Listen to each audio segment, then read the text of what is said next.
कानपुर से खबर है, जहां पर कानपुर में एक आर्किटेक्ट उत्कर्ष सिन्हा ने सीसामऊ थाना अंतर्गत गांधी नगर पी रोड निवासी राकेश कुमार पर गंभीर आरोप लगाए हैं। उत्कर्ष सिंह का आरोप है कि राकेश कुमार ने मकान बेचने के नाम पर उनसे 35 लाख रुपए लिए, लेकिन मकान उन्हें न देकर किसी अन्य व्यक्ति को बिल्डर एग्रीमेंट पर बेच दिया है। उत्कर्ष सिन्हा ने बताया कि जब उन्होंने मकान की लिखा पढ़ी की तो राकेश कुमार ने टाल मटोल करते हुए मना कर दिया और इसके बाद उत्कर्ष सिन्हा ने न्यायालय की सहायता ली और राकेश कुमार के खिलाफ मुकदमा दर्ज कर लिया है।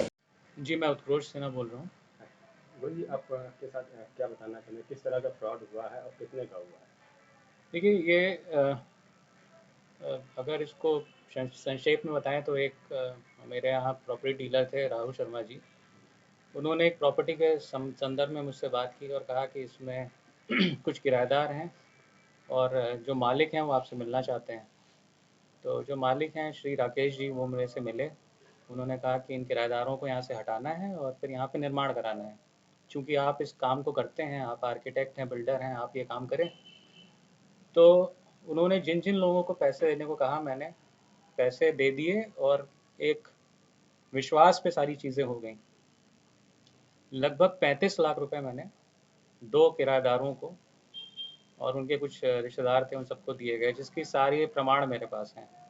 एक वीडियो प्रमाण है और उसके अलावा जो है कुछ नंबर 1 का पैसा भी दिया गया, वो सारा बैंक अकाउंट से डिडक्ट हुआ, उनके अकाउंट में गया, उसकी पूरी डिटेल मेरे पास है। इसके बाद कुछ समय तक ये प्रॉपर्टी ऐसी पड़ी रही। एकाएक इसमें मुझे ऐसी जानकारी मिली कि इसमें बिल्डर्स एग्रीमेंट हो गया है। श्री राकेश जी जो मुझसे मिले थे और मेरे ही पैसे को लेके उन्होंने किराएदारों को हटाया था, उन्होंने राहुल शर्मा को साथ में लेकर और 1-2 लोगों को शामिल करके इस पे बिल्डर्स एग्रीमेंट कर लिया, बिना मेरी जानकारी के। जब मैंने इस पे ऑब्जेक्शन किया तो उस पर कोई कार्रवाई नहीं हुई। आपने कहीं शिकायत वगैरह की है? जी बिल्कुल। कहाँ की? इसके लिए मैंने फिर सिविल एक सूट दाखिल किया, उसमें भी कार्रवाई चल रही है। उसके आगे फिर मैंने एक FIR भी करवाई है इसके संबंधित। लेकिन अजीब तो ये हुआ कि ये विवादित होने के बावजूद इसमें निर्माण चालू हो गया और करीब 1.5 से 2 महीने से इसमें निर्माण चल रहा है। मैंने सोचा कि भाई FIR या उसका कुछ असर पड़ेगा, मैं इसमें कुछ ना बोला।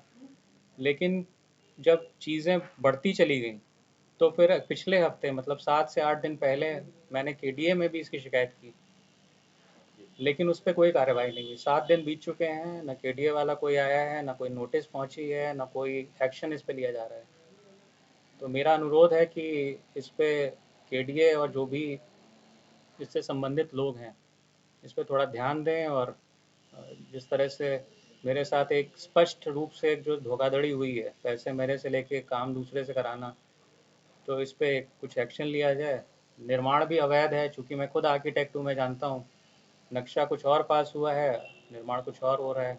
निर्माण में जी निर्माण कार्य चल रहा है? बिल्कुल चल रहा है। दूसरी छत पड़ चुकी है, 2 छतें पड़ चुकी हैं, 100% ग्राउंड कवरेज है। सड़क 100 नहीं 110% है, सड़क पे निकला हुआ है छज्जा, मटेरियल सड़क पे पड़ा है। उसकी वजह से और समस्याएं पैदा हो रही हैं। अभी बारिश हुई, मैंने देखा वहाँ पानी पूरा भरा हुआ है। तो हर प्रकार से ये लोग उल्लंघन कर रहे हैं नियमों का। इसमें जो बिल्डिंग मजदूर ने 60% कवरेज हो रही होता है, 40% ओपन हो रही है, तो जी उसके बारे में क्या बिल्कुल कहना है? बिल्कुल। भाई मैं चूँकि खुद इस काम को कराता हूँ तो इसमें 50-60% 70% इतना ही ग्राउंड कवरेज होता है। तो आगे कुछ ना कुछ सेटबैक छोड़ना पड़ता है, जो कि वहाँ नहीं छोड़ा गया है। इनफैक्ट वहाँ पे सड़क के ऊपर छज्जा निकाला गया है, जो एकदम सरासर गलत है।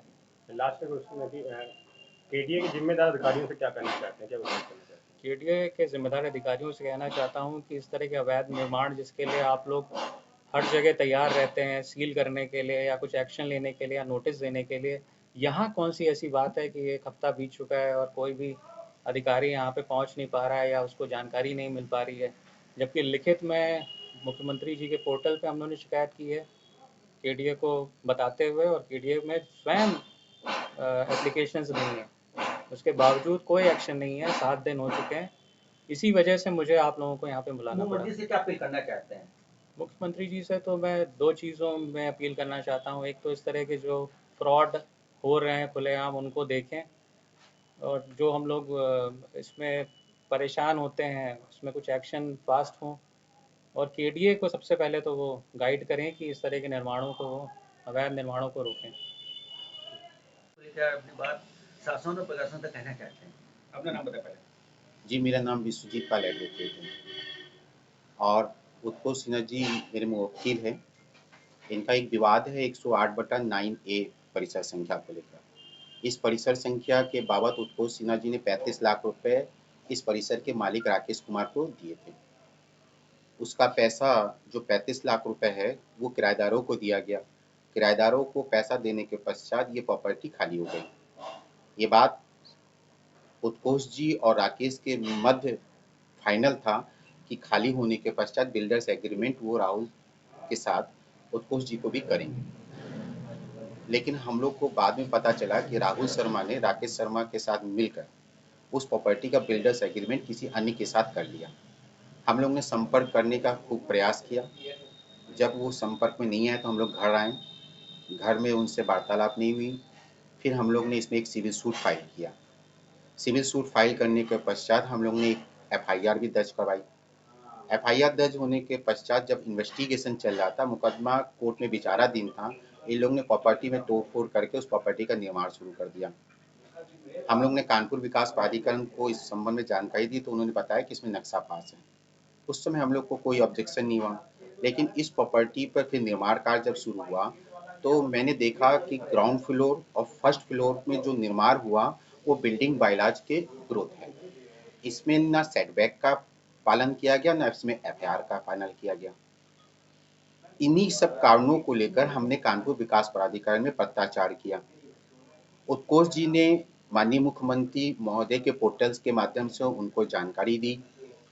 कल हमने chief secretary of Uttar Pradesh में भी एप्लीकेशन दिया।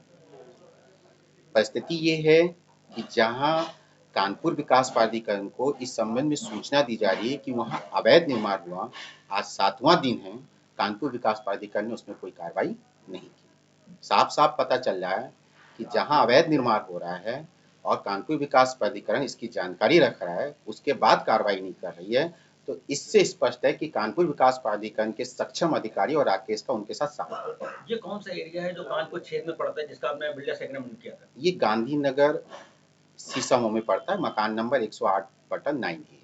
जो एग्रीमेंट रजिस्टर्ड एग्रीमेंट था कि नोटल एग्रीमेंट था? मेरा उनसे केवल एक विश्वास का पैसे का लेन देन हुआ था उत्कोष जी का।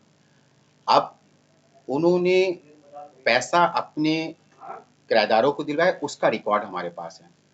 अब उन लोग ने उस विश्वास में धोखाधड़ी की, उसी की FIR हुई, उसमें इन्वेस्टिगेशन चल रहा है। इसमें मेन आरोपी कौन-कौन है जो किन लोगों ने पैसे लिए, क्या कहना है? इसमें राकेश कुमार जी हैं, निर्मल धीरवान, उनका बेटा ईशान, राहुल शर्मा, उसकी पत्नी ऋचा शर्मा, 3-4 अज्ञात लोग। मुझे जानकारी में राहुल शर्मा पर पहले भी भूमि संबंधी मामले चल रहे कानपुर कोर्ट में। उनके खिलाफ 4 मुकदमे और हैं, 2 चार्जशीट लग चुकी है, अभी 2 में इन्वेस्टिगेशन है और 1 FIR और पेंडिंग है। कानपुर से कमर आलम की रिपोर्ट।